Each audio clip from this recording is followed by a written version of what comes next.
Hi friends, అందరికీ నమస్కారం. ఈరోజు వీడియో ఏంటంటే రేషన్ కార్డుదారులకు ఉగాది కానుక.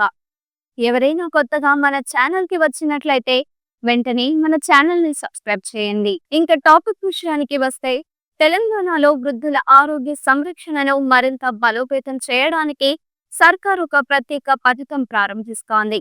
ఉగాది కానుకగా ఏప్రిల్ 1 నుంచి తెలంగాణ రాష్ట్రంలో ఆయుష్మాన్ భారత్ వయోవందనం పథకం అమల్లోకి రాబోతోంది. ఈ పథకం ముఖ్య ఉద్దేశం 70 ఏళ్లు పైబడిన వృద్ధులకు సురక్షిత ఆరోగ్య బీమా సదుపాయాలను అందించడం. ఈ పథకం ద్వారా కేంద్ర ప్రభుత్వం వృద్ధులకు 5 లక్షల వరకు ఆరోగ్య బీమా రక్షణ కల్పిస్తుంది.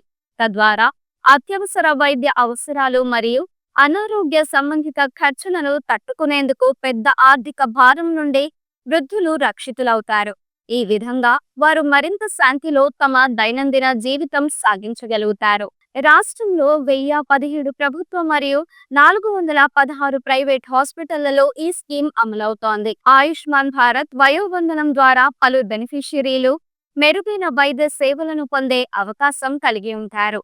ఈ పథకం ద్వారా తెలంగాణ ప్రభుత్వం వృద్ధుల ఆరోగ్య భద్రతపై ప్రత్యేక దృష్టి సారించి వారికి అవసరమైన అన్ని వైద్య సౌకర్యాలను సమకూర్చడానికి కృషి చేస్తోంది. ఈ వీడియో మీకు నచ్చినట్లయితే లైక్ చేయండి.